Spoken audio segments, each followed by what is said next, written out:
ఓం నమః శివాయ. ఓం నమో నారాయణాయ. కర్మ నరదృష్టి నివారణ సంచిత కర్మ ప్రారబ్ధ కర్మ ఆగమిక కర్మ దగ్ధ నివారణ తులాభార కాల భైరవాయ నమో నమః.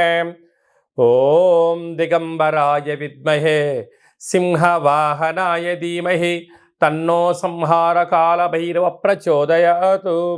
ఓం శ్రీ మహాలక్ష్మీదేవ్యై నమోస్తుతే. హరి ఓం. మా ఛానల్కి స్వాగతం. చూస్తున్న వీక్షకులకు ప్రేక్షకులకు ప్రియ కాల భైరవ భగవద్బంధులకి స్వాగతం పలుకుతూ మమ్మల్ని ఎంతగానో ఆదరిస్తూ ఉండబడినటువంటి ప్రియ సోదర సోదరీమణులకు సనాతన ధర్మ సంరక్షకులకు జ్యోతిష్య అభిమానులకు స్వాగతం పలుకుతూ అందరిపైనను గణేశ నిమజ్జన మహోత్సవ శుభాకాంక్షలు. గంగా తీరం వైపు వెళ్తున్నటువంటి గణపతి స్వామి వారిని ఒక ఆశీస్సులు. తండ్రి కైలాసం నుంచి వచ్చి మేము చేసిన పూజలంతను కూడా స్వీకరించి మమ్మల్ని ఏడాది వరకు సంపూర్ణ ఆయురారోగ్యాల చేత ఆశీర్వదించమని. సాగర తీరం వైపు స్వామివారి వెళ్తూ ఉంటారు కనుక అందరూ స్వామివారి యొక్క ఆశీస్సులు పొందుదాం. అఖండమైనటువంటి అష్ట కష్టాలకు స్వస్తి పలుకుదాం. అష్ట ఐశ్వర్య స్వాగతం పలుకుతాం. 16/9/2024 నుండి 30/9/2024 వరకు పుట్టినటువంటి వారందరికీ కూడా ముందస్తుగా జన్మదిన శుభాకాంక్షలు. గతంలో వివాహం చేసుకున్న వారికి వివాహ వార్షికోత్సవ శుభాకాంక్షలు. ద్వాదశ రాశుల్లో గ్రహ గమనాన్ని ఒకసారి వీక్షింపచేద్దాం.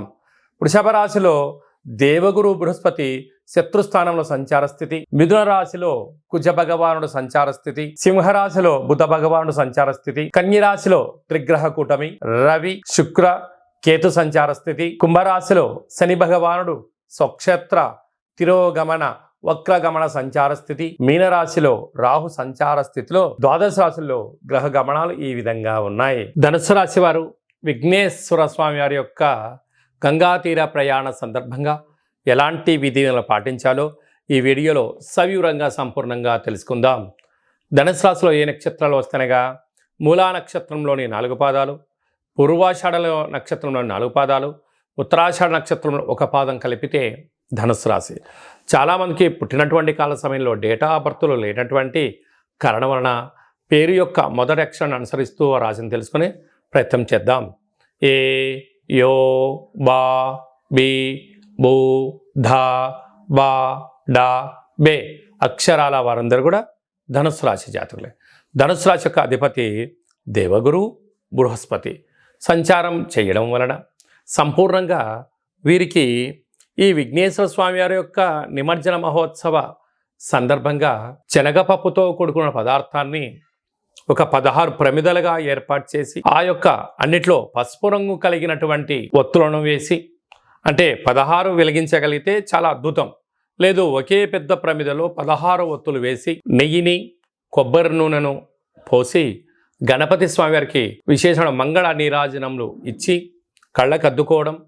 అలాగనే పసుపు రంగుతో కూడుకున్నటువంటి పులిహోర కానీ చక్కెర పొంగలి కానీ శనగపప్పుతో కూడుకున్న ఆహారాన్ని దేవుడికి నైవేద్యంగా పెట్టి భక్తులకు ప్రసాదంగా పంచగలిగినట్లయితే గురు యోగ్యత ఈ యొక్క ధనుసు రాశి వారి సొంతం అవుతుందని చెప్పి గమనించాలి. అర్ధాస్తమ రాహు మానసికంగా శారీరకంగా వృత్తులలో ఉద్యోగంలో వ్యాపారంలో అనేక రకాల ఇబ్బందులు పంచి ఉన్నాయి. మౌనంగా ఉండండి, ప్రతిదాన్ని అర్థం చేసుకోండి, ఏకాంతంగా ఉండండి, నేచర్కు దగ్గర అవ్వండి, మొక్కలకు నీళ్లు పోయండి, వెలుతురు పక్షులకు కాకులకు ఆహారం పెట్టే ప్రయత్నం చేయండి.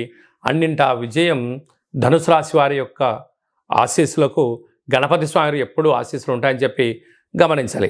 6వ స్థానంలో గురు సంచార స్థితి శత్రుస్థానంలో ఉండడం వలన రుణ సమస్య, రోగ సమస్య, శత్రు సమస్య, చోర భయం ఉండేటువంటి పరిస్థితి ఉంటుంది.